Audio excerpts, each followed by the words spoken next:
جرګې په وساطت باندې چې کوم د محمدزي قوم پریس کانفرنس شوی دی په پرونی پریس کانفرنس کې یا ابل ورځنی پریس کانفرنس کې نو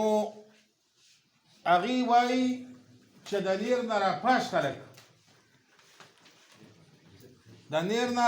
خلک دې له به موږ کولبم ورکړه او پټۍ به هم ورکړه او د کال خرچه به هم ورکړه چې یاره دا واله دویمه خبره غزمي صاحب سلام علیکم دویمه خبره چې دا کم مړي وشو دا زموږ شهیدان وشو معرفت شاه لال الله دې وبخ دله خو موږ اجاره ورکړې وه د اجارې پیسې وې د مالکانه حقوق نه وې د دې میډیا په وساطت دته زه دا خبره کوم چې خانان خو ډېرې درنې خبرې کوي د واوا خان جیداد دی دلته محمد علي خان حیدر خان د هغه زوی دی چېرته به راغلی هم نه دی خپلو پټو ته خو تا ته چې کومه د مور حصه میلاو شوې ده نو چونکې ته په دري خان نه وې نو تا ته کوم هغه پړونه میلاو شوی دی نو ته په هغې ځکه ځان وجلې دویمه خبره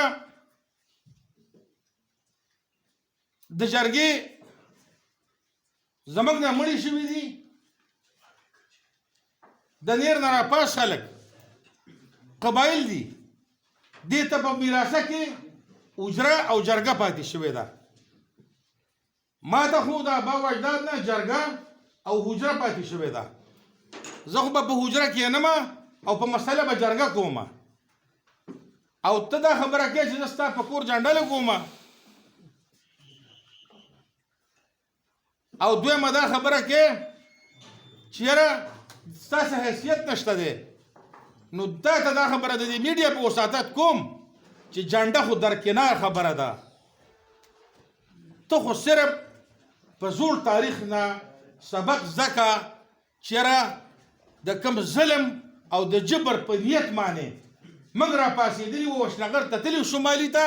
زموږ حشر او انجام څه و د هغه ظلم او د جبر په رڼا کې چې راپاڅېدلی وي نو تا څه وړي کور ته ګټه دې وړې ده یا دې تاوان وړی دی لږ سوچ وکړه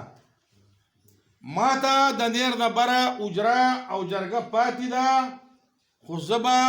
د آل پارټي جرګې په وساطت چې کله تا دا ظلم وکړو یو اګریمنټ دی معاهده باندې ته راپاڅېدې او د پیسې دې هم واخیستې او پټۍ دې هم نه ورکړه او د پاسه دې پرې مړم کړل نو دا بدل نه اخلو اشنغر دا مې چې دنه اخیستی نه وي والله نامه د خدای چې کله ما ته اجره او جرګه پاتې ده نو بیا زما د ټرایبل په تاریخ کې تا به اورېدلی لښکر خو لیدلی دی نه دی نو انشاءالله چې دا کوم الفاظ استعمالوي په میډیا او په پریس کانفرنسو کې نو دوی هغه خپل تاریخ زما د ابا و اجداد هغه د لښکر تاریخ به دوی سیکي چې ستا کور ستا پټۍ ستا باغونه د دې حشر به ته په لښکر کې سیکي نو هغه لښکري تاریخ به ته سیکي د دې قام درېیمه خبره ته دا کوم د آل پارټي جرګې په وساطت چې په تېره هفته کې کوم اجلاس زموږ په اجره شوی و هریچن کې نو د انتظامیې سره چې کوم د دې د ټیرسټو اډې دي ماجر دي دیره دي او 14 فارن ایکټ کې یو کس نه دی اوچت کړی هغې صرف په 302 کې چاپې وایلې وي او د چاپو په رڼا کې خانانو بیبیه وکړله هغه خبره ټیک شوله خو تا چې کومې د دې د اجرت د آیسو د خرڅولو د چرسو د خرڅولو د پوډرو د خرڅولو کومې اډې قایم کړي دي نو تا هغه لرې نه کړې انتظامي بالکل زه د دې خلاف یم د آل پارټي جرګې په وساطت چېرې د 10 ورځې کې 15 ورځې کې هېڅ قسم عمل په هغې باندې ونه شه درېیمه خبره موږ دا کړې وه چې که دوی په ګرفتارۍ فیل شو نو موږ به د دوی کورونه ورانو باقاعده بالکل هغه ترتیب موږ برابر کړی د دې داسې ورانولو ډیمالش کولو دپاره خو که دوی بیا نه وی کړی او دوی انتظامیه نه وی ارسټ کړی نو هغه قانون ته سرنډر شو مخکې د کوټ د جوډیشنري کار دی او مړي بالکل تا کړي دي چې په چای پیار شوی دی په کولاو غږونه واوره چې دا شهیدان تا کړي دي دا تا کړي دي د دې ازاله به ته په ایله کې مور کې بدل او په مینه کې به دواړه کور کولی شي دا تا کړي دي د دې نه د الله علمي نه اختیاري کین چېره دا ما نه دي کړي غل چې غلا کوي د قرآن دپاره کوي خو زه په قسم کوم تا دا غلا کړې ده ځکه دې په میس قرآن کې خود ځان ته بله خبره د مدعیان ناست دي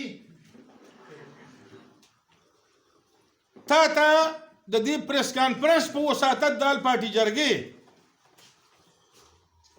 چې په کومه لار مزل کولو ته تیار یې که په قومیت تیار یې نو ډاکټر لرم ډي ام جي افسر لرم سی اس پي افسر لرم وکیل لرم بزنسمین لرم اجره لرم دیره لرم قومیت لرم تاریخ لرم ام ان ای لرم ام پی ای لرم ناظم اعلی لرم او که په بدماشۍ راځي نو دا چې پوسټونه وایه ته به موږ ووایي د تنګي تاڼه ده د مندني تاڼه ده چې کوم خان